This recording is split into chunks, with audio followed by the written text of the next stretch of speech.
الحمد لله رب العالمين والصلاة والسلام على سيد المرسلين وعلى آله وصحبه أجمعين.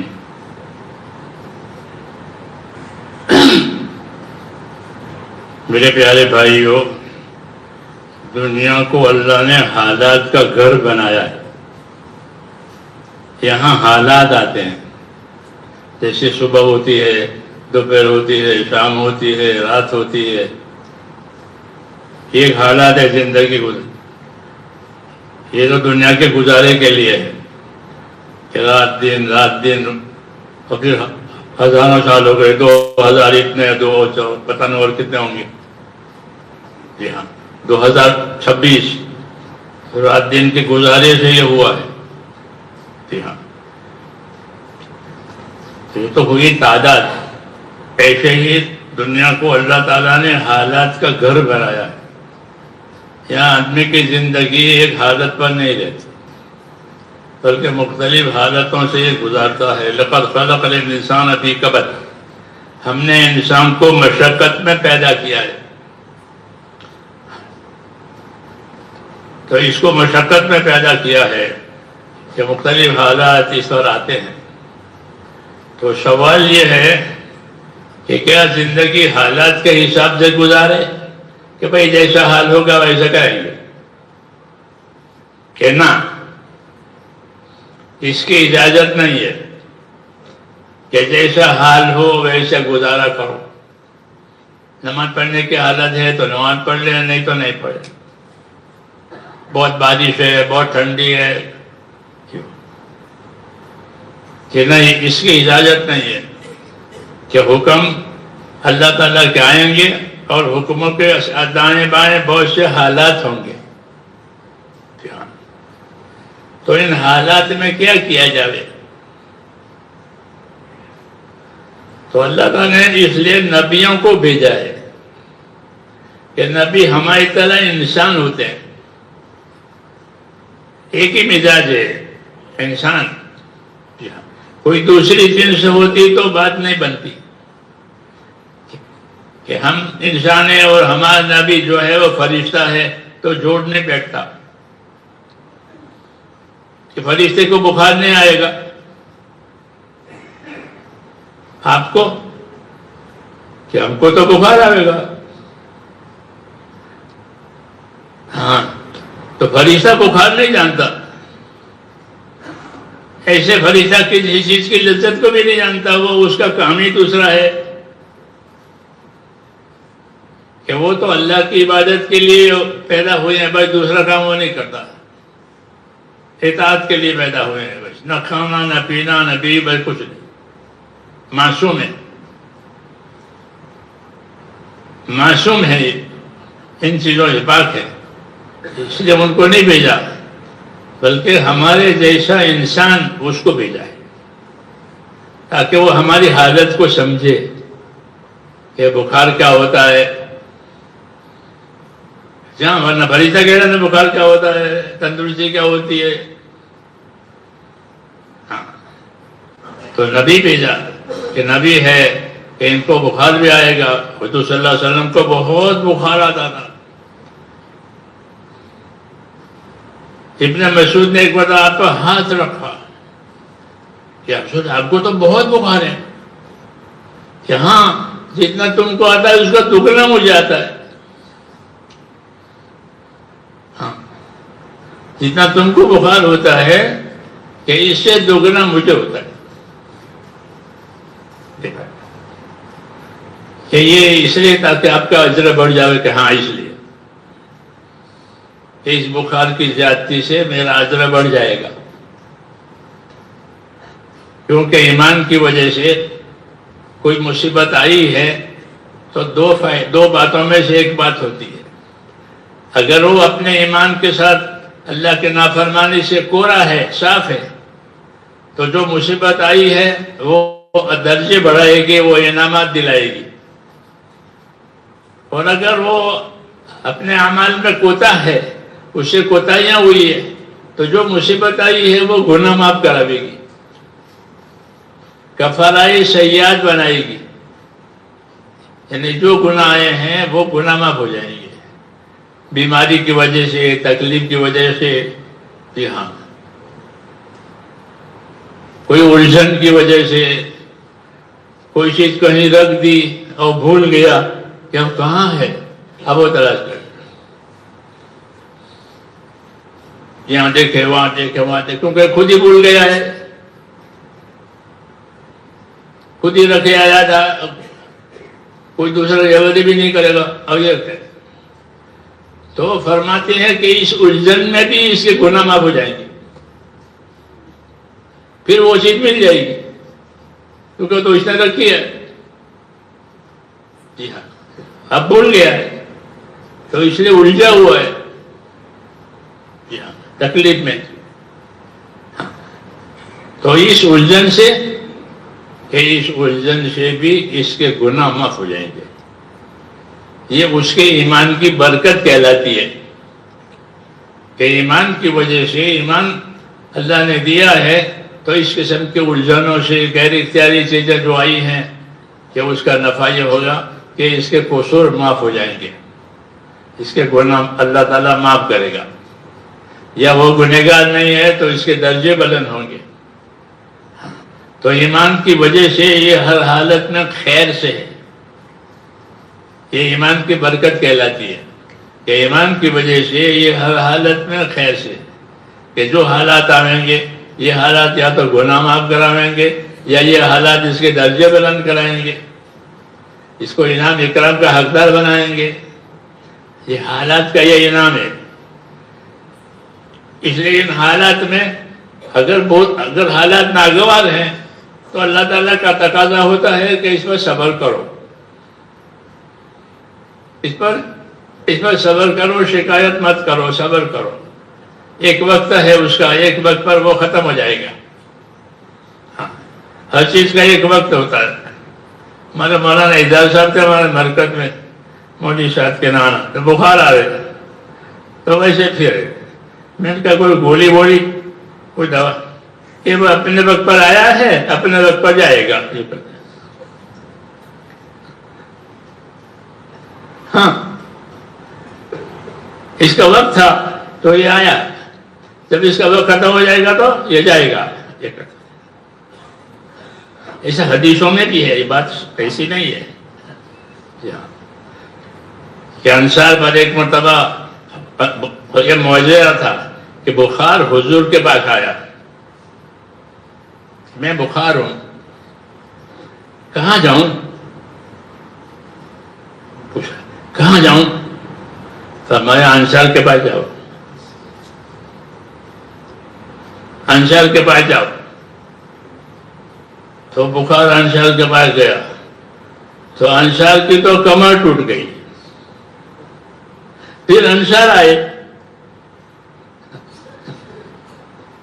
ہاں، نبی رحمت ہوتا ہے نا کہ سب کا مالا مل جا، سب کے لیے پناہ، اور انصار آئے، یا رسول اللہ بخار نے ہماری کمر توڑ دی ہے، ہاں، وہ کیا جانے کہ بھیجا گیا ہے،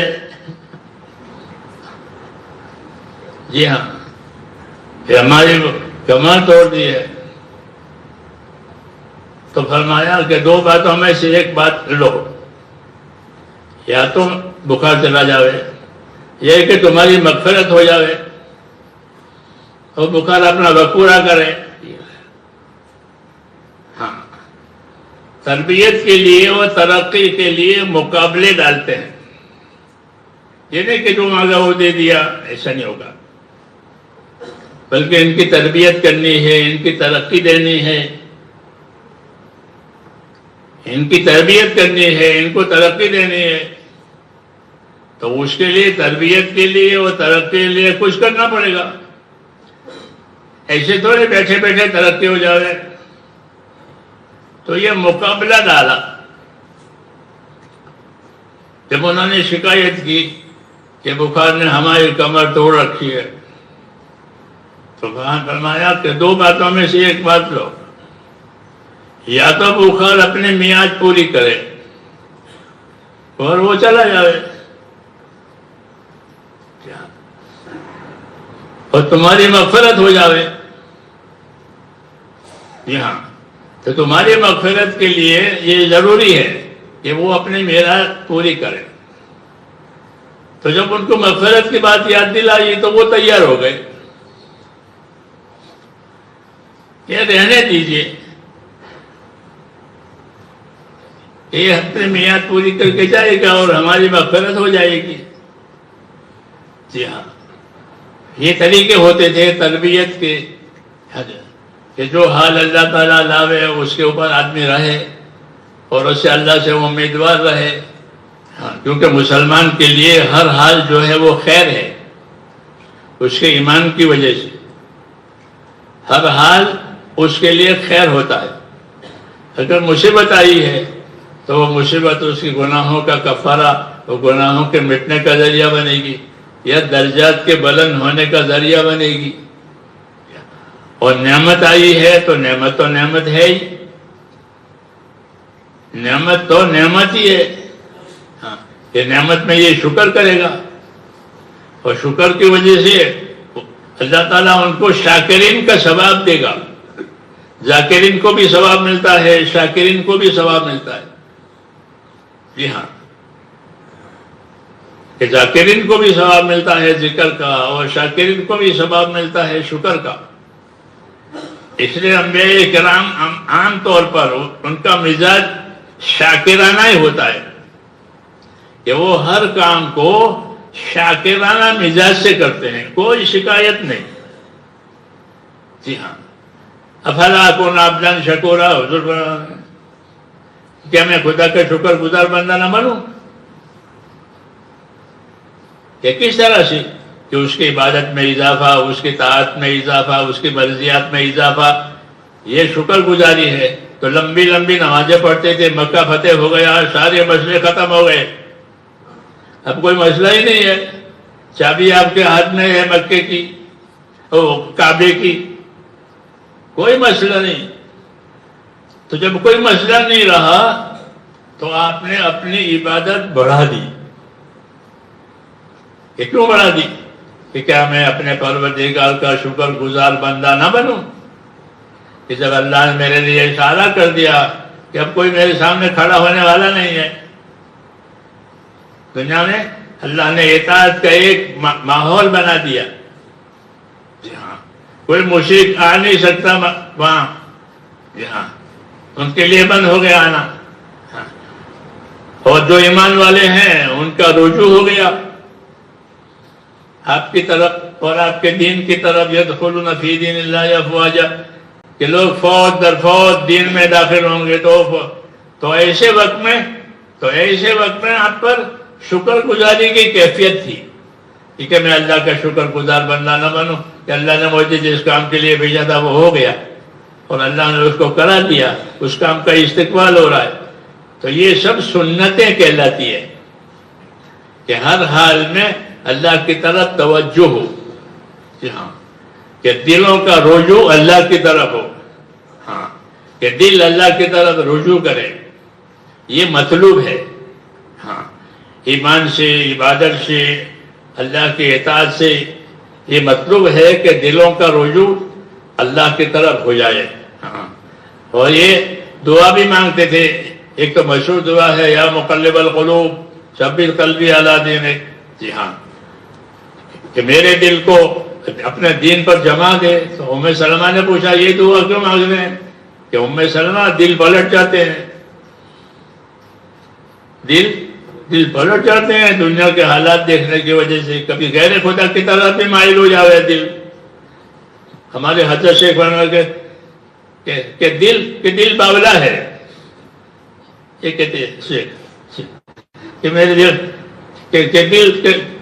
دل تو باولا ہے، کبھی ادھر بھی ہو جائے کبھی ادھر بھی ہو جائے. تو اس لیے دل کو دین پر ثابت قدم رہنے کی دعا مانگ دیا. مقلب القلوب ثبت قلوبنا علی دینک، کیونکہ حالات ایسے پیدا ہوتے ہیں.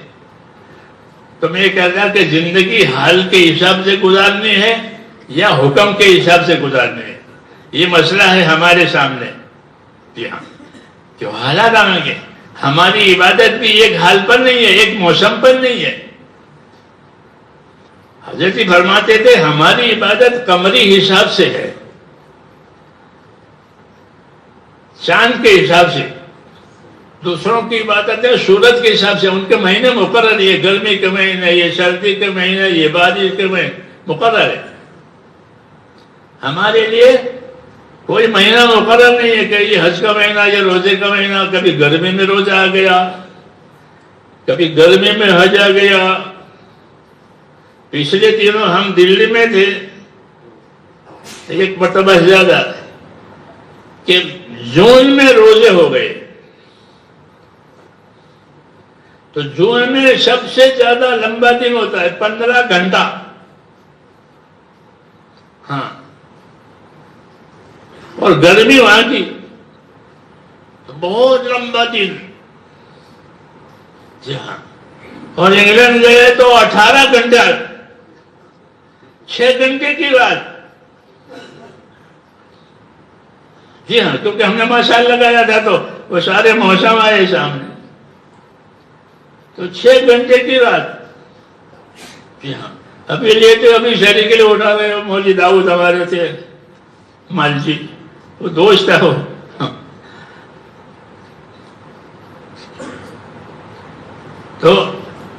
تو حضرت جی یہ فرما رہے تھے کہ ہم حال والے نہیں ہیں، ہم تو حکم والے ہیں، کہ ہم حکم دیکھیں گے، حال برداشت کر لیں گے، دیکھا اچھا حال ہے تو شکر کریں گے کہ بھئی سردی بھی ہوئی، روزے بھی ہوئے، تو دن بھی چھوٹے اور ٹھنڈک بھی، اور جی ہاں، تو الحمدللہ سردی بھی ہوئی، حج بھی ہوا، تو راحت ہو گئی۔ اور کبھی ایسا ہوا کہ گرمی بھی ہو گئی اور حج بھی ہو گیا اور روزے بھی ہو گئے، تو کیا کریں گے کہ ہم گرمی میں بھی حج کریں گے، ہم گرمی میں بھی روزے رکھیں گے، ہم بارش میں بھی نماز پڑھنے کے لیے آئیں گے جائیں گے، بارش ہو رہی ہے، جی ہاں، کیوں کہ ہم حکم والے ہیں، یہ کہا ہم حکم والے ہیں، ہم حالات والے نہیں ہیں۔ پھر حالات میں کیا کرو گے کہ حالات کو برداشت کریں گے، یا حالات میں حکموں کا طریقہ پوچھیں گے؟ اللہ نے حکم ایک دیا ہے، طریقے مختلف ہوتے ہیں، جیسے نماز پڑھنے کے بہت طریقے ہیں، تندرستی کی نماز تو آپ پڑھتے ہی ہیں، بیماری کی نماز، سفر کی نماز، جی ہاں، تو مختلف حالتوں کی نماز، جی ہاں، تو جو حال ہوگا اس حساب سے طریقہ آئیں گے، حکم نہیں بدلے گا، حکم نہیں بدلے گا بلکہ طریقہ بدلے گا۔ ہاں، کہ طریقے بہت ہیں، طریقے اللہ نے بہت رکھے ہیں آسانیوں کے لیے، یہ طریقہ نہیں ہے تو یہ طریقہ، یہ طریقہ نہیں ہے تو یہ طریقہ، شرائع اس کو کہتے ہیں، کہ طریقے بہت، حکم تو ایک کہ روزہ رکھو، پھر نہیں رکھ سکتے پھر اس کے طریقے ہیں کہ مت رکھو، پھر تم قضا کرو اس کی، جی ہاں، یہ طریقہ بتایا قضا کرنے کا، جن باتوں کے اوقات مقرر ہیں ان کی قضائیں ہیں، جی ہاں، کیونکہ وقت تو نکل گیا، ادا تو ہو گئی نہیں اب، تو کہ اس کی قضا کرو، تو قضا کرنے میں گنجائش ہے، تو طریقے دیے ہیں کہ طریقوں کی وجہ سے دین آسان ہو جاتا ہے۔ ایک ہی طریقہ ہو تو مشکل ہے، یہ اتنی بڑی مسجد ہے، ایک ہی دروازہ ہے آنے جانے کا، تو کتنی پریشانی ہوگی، ایک ہی سیڑھی ہے تو کتنی دقت ہوگی۔ ہاں، تو جیسے تعمیرات میں ہوتا ہے کہ سہولتیں رکھی جاتی ہیں مجمع کے لیے، تو ایسے اللہ کی طرف سے آسانیاں رکھی جاتی ہے اپنے دین کے لیے، تاکہ میرے دین کی وجہ سے کسی پر دشواری نہ ہو، کیونکہ میرا ارادہ دشواری پیدا کرنا نہیں، اللہ کہتے ہیں یرید اللہ بکم الیسر ولا یرید بکم العسر، کہ اللہ کا ارادہ آسانی کا ہے، اللہ کا ارادہ دشواری کا نہیں ہے۔ باقی ایک تو دشواری کہ کچھ کرنا ہی نہیں ہے اس لیے دشواری ہے، کہ ایسا نہیں ہوگا، جو کچھ کرنا نہ چاہے اس کے لیے دشواری ہے، ورنہ دنیا کے کاموں میں بھی دشواری آتی ہے، لیکن چونکہ کرنا ہے تو وہ دشواری کو نہیں دیکھتا، اپنے کام کو دیکھتا ہے۔ تو ایسے دین میں بھی ہے کہ دشواری بھی آئے گی کہ دشواری کو نہ دیکھو، تم اللہ کے حکم کو دیکھو، جو اپنے کام کو دیکھتے ہو اور دشواری کو نہیں دیکھتے، تو دین میں بھی ایسے بنو۔ یہ تعلیم دی ہے، اور اس تعلیم سے یہ ہے کہ اللہ کے دین پر استقامت نصیب ہو جائے۔ استقامت اور پابندی یہ مطلوب ہے اور ہونی چاہیے۔ اس لیے نبی کو بھی پابند ہونے کا حکم دیا ہے اور امت کو بھی پابند ہونے کا حکم دیا ہے۔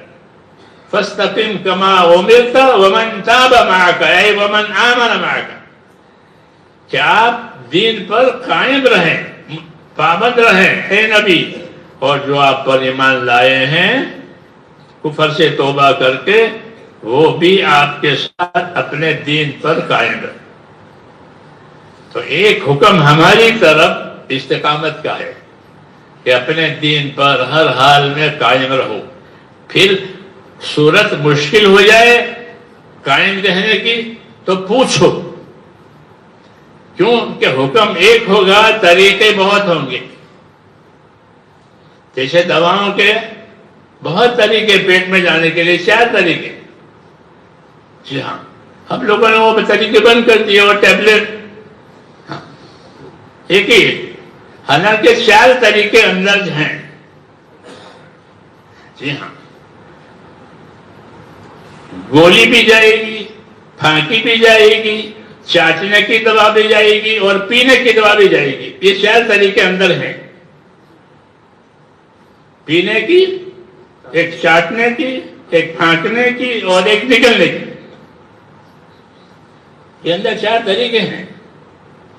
جی ہاں، کہ کون سا طریقہ اس کے لیے آسان رہے گا وہ اختیار کرے گا۔ وہ کہ گولی کا طریقہ آسان ہے تو گولی دے گا، اور پھانکی کا طریقہ ہے تو پھانکی دے گا، اور پینے کی ضرورت ہے تو پینے، اور چاٹنے کی ضرورت ہے تو چاٹنے کی دے گا۔